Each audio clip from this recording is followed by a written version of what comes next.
Helicopter বিধ্বস্তের ঘটনায় ইরানের president Ebrahim Raisi নিহত হওয়ার পর দেশটির অন্তর্বর্তীকালীন প্রেসিডেন্ট হচ্ছেন মোহাম্মদ মুখবের।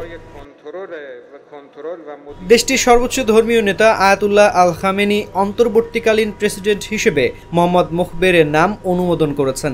তিনি 2 মাস এই দায়িত্ব পালন করবেন।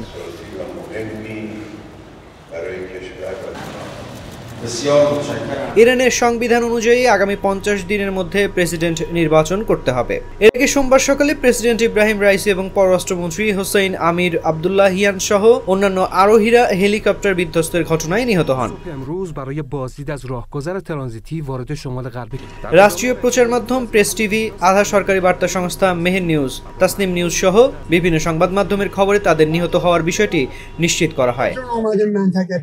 ইরানের এক কর্মকর্তার বরাত দিয়ে রয়টার্স জানায়, দুর্ঘটনায় হেলিকপ্টারটি সম্পূর্ণ পুড়ে গেছে। ওই কর্মকর্তা বলেন, প্রেসিডেন্ট রাইসিকে বহনকারী হেলিকপ্টারটি দুর্ঘটনায় সম্পূর্ণ পুড়ে গেছে। দুর্ভাগ্যবশত কোনো আরোহীরই বেঁচে থাকার কোনো সম্ভাবনা নেই। এর আগে উদ্ধারকারী দলের সদস্যরা জানান, প্রেসিডেন্ট রাইসিকে বহনকারী হেলিকপ্টারটির বিধ্বস্ত হওয়ার স্থানের খোঁজ পেয়েছেন তারা। অপরদিকে ইরানের রেড ক্রিসেন্ট সোসাইটি জানায় পরিস্থিতি ভালো নয়। এরপরেই ঘটনাস্থলে পৌঁছায় উদ্ধারকারী দল। রাইসিকে একজন কট্টরপন্থী ধর্মীয় নেতা হিসেবে বিবেচনা করা হতো।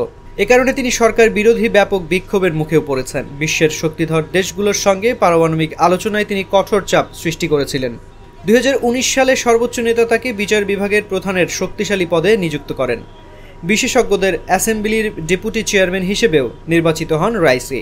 ইরানে 88 সদস্যের এই বোর্ড দেশটির পরবর্তী সর্বোচ্চ নেতা নির্বাচন করে থাকে।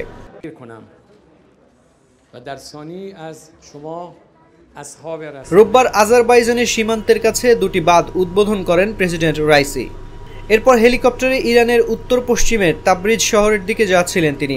তার সঙ্গে পররাষ্ট্রমন্ত্রী হোসেইন আমির আবদুল্লাহিয়ান সহ আরও বেশ কয়েকজন কর্মকর্তা ছিলেন। তাবরিজ থেকে 50 কিলোমিটার দূরে দুর্ঘটনার কবলে পড়ে তাদের বহনকারী হেলিকপ্টারটি। প্রেসিডেন্টের বহরে মোট 3টি হেলিকপ্টার ছিল। অন্য 2টি হেলিকপ্টার নিরাপদে অবতরণ করলেও রাইসিকে বহনকারী হেলিকপ্টারটি বিধ্বস্ত হয়। تصاویر توسط پهپادهای جمعیت هلال احمر که جزء داوطلبین ما هستن تهیه شده و الان دارین اینجا شما میبینید که متاسفانه بالگرد به این سبک به این شکل تو منطقه. ফাংশনালিটি ও নান্দনিকতার পারফেক্ট কম্বিনেশন। সায়েন্টিফিক নজল ও ব্রাস বার্নার ক্যাপ 50,000 বার। অটো ইগনিশন 25% পর্যন্ত গ্যাস সাশ্রয়ী। আরএফএল গ্যাস স্টোভ নিরাপদ ও গ্যাস সাশ্রয়ী।